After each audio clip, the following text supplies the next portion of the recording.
So the power of this is both that it's my social network. These are people maybe that I'm in the same group, people that I know. It's also authentic. And this is something that it's more of a nuanced point, but if you think about on social media, if you write on Facebook, for example, in a group, you say, I need a plumber. If somebody responds back, either they or somebody that they know will recognize if they're connected to a plumber. So if somebody says, I need a plumber, and somebody else responds, oh, sure, Johnson's Plumbing is terrific. Well, if you're part of Johnson's Plumbing, people will call you out. So what happens is when people respond about their own business, they will say, I am a plumber, but I can probably help you. So that's good. They've self-identified. They said, I'm available, but it's me I'm talking about. Whereas on review platforms, one of the problems you have, of course, is manipulated reviews, and that's a core problem, which I'm not going to get into here, but in some sense that underlies this whole, kind of the whole business that we're building. So the other thing I just want to briefly point out is that the signals that we can capture are really quite varied, and they give different layers, if you will, to this information. So we think about Facebook, that's social media, right? Yahoo Groups, believe it or not, still has a tremendous amount of activity. I mean, it's amazing. But the reason it has activity, and the reason that people are still using it, is because these groups were formed 15 or 20 years ago, and they don't want to move everybody over to a new platform, so they're still on it. But the power of this one here, and I don't know if you can see it, is that this guy, Bill Chan Electric, he's got 3 recommendations from Yahoo Groups. The first one is from September 2007, right? And then there's one from September 17th, 2015. That's less than a month ago. So if I'm somebody looking in an area, I've been in a group for 10 years, and I see this guy was recommended almost 10 years ago and still now, that's an extremely powerful way to say this is a person who's delivered great service over time. So we think there's a tremendous application for the technology across all the ways that people gather information. And you can imagine, I had the slide before, I didn't talk about it, but on a user's device, this could potentially be applied to a user who's having conversations. As long as we have access to the data, we can distill the information, and we can give that user their list of recommended providers, even if it's not public. So it's got tremendous power if used properly. And we think that these are sort of some data points which show why it's been successful. Now again, we've built this destination site in part to be able to demonstrate to ourselves and to partners that there really is a kind of a critical mass here. There's something that can drive business. So we're now at the point where we've got a little over 1 million recommended businesses. Now remember, this is something that every single one of them, we've had to capture the conversation and go out and make sure. And so there's a lot of businesses that we haven't listed because our technology is not sure. We got to make sure that we're right. So we're now at just over 1 million businesses. Of those, interestingly, about 28,000, it's now more like 29,000, have claimed their profile. We don't have anybody in marketing. We don't do any outbound marketing. We'd like to at some point. But these are all businesses that are finding themselves, because as you all know, businesses search all the time for themselves, or they ask, hey, where did you find me? And people tell them, I found you on Who Do You? And these guys go and they claim their profile, they start editing their information. So we're just in the process of beginning to push on that a little bit more in an automated way, but it's an indication that there's really something here. Looks like my slide got a little bit messed up. We've got over 4 million recommendations. We have users that come from more than 100 countries because they just do searches and our results pop up. And interestingly too, the number of phone calls that we've driven through this is over about the last, I think this is since January. So close to 500,000 phone calls that have come through the system. Now again, we're not doing any outbound marketing, but what happens is people do a search, they find the information, they call. It's a very high intent path that we're driving users through. And so the beauty of it is that when a user is coming, they're a qualified lead. They've already found information. This is more trustworthy than they'll find anywhere else, and they're ready to transact. So we think that this is a very powerful way to do it.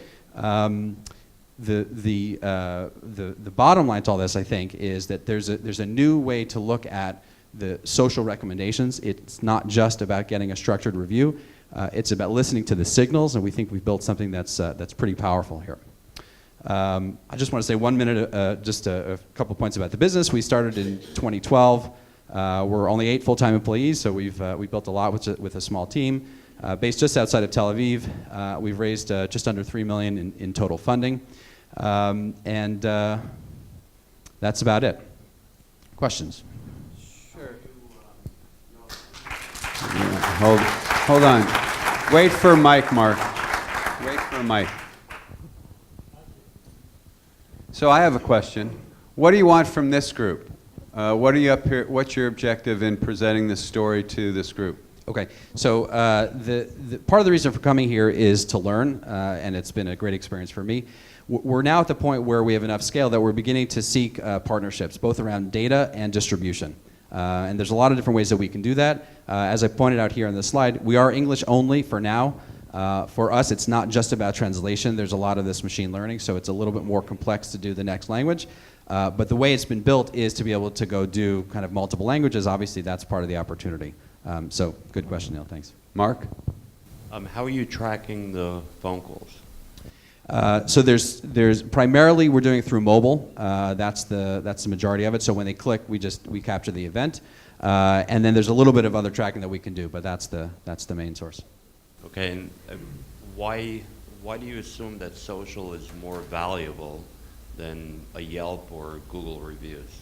I mean, because we've all been trained, since Al Gore created the internet, on actually going to a Yelp or a Google review, and that's how we find and make decisions. So I didn't have it in my slides, but I'm delighted that somebody asked. So one of the things that's happened over the last number of years, or the last couple of years, is that the trust in these kind of review sites has really begun to erode.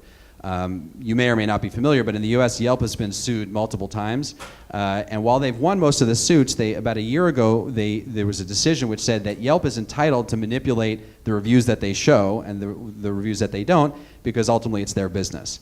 Now, not every consumer is aware of that, but more and more what we hear is people go to Yelp for restaurants, they go to Yelp for clubs, they go to Yelp for attractions. It's a great site, there's a lot of information. But when you really need somebody that you can trust, if you're hiring a math tutor for your kid, people are much more wary. And so we really want to focus on the categories where that trust part is important. Have you done a study on it, showing the data that people trust social signals more than a traditional review? So we haven't done a study. We're a little company. We try to triangulate the data. We look at what actions users take when they come to the site. We do a lot of anecdotal, the quantitative, just being able to track the flows. And the response to this is great. And by the way, it's on both sides. And that's one of the things also, I talked about the businesses, the SMBs doing social media. They care a lot about how they're represented. There's an intense hatred for Yelp among a very significant portion of SMBs. So when they go and they show up and they say, and by the way, we've tried this, we sent them emails and said, hey, people are saying nice things about you on social media. Check out what they're saying. Well, we have like 55% open rates on these emails. And then they go to the site and they love it because it's honest and it's authentic. And last question, I'll hand it over to Sandy.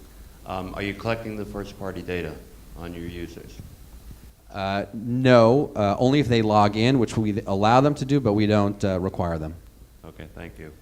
So I actually thought it was interesting when you had the example of the review from 2007 and then there was one from September 2015.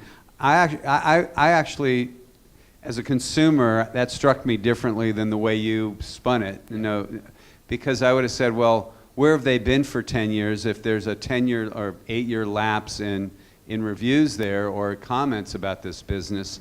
And I think that, as a consumer, there's this need for some currency, some recentness about these reviews.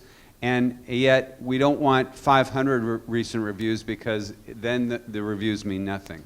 How do you address, you spun it the right way, but how do you sort of inform the consumer to see it that way too? Look, the truth is it's a very nuanced question, and it's a tough response. We've had a lot of internal debate about this question. At the end of the day, what we want to be able to do is we want to serve the end user and we want to serve the business. We want them both to be able to benefit from this. And so what we say is it's very difficult for us to judge what is right or wrong for a given user. We even think about this in terms of the results that we show and the radius that we show. There's a lot of these decisions.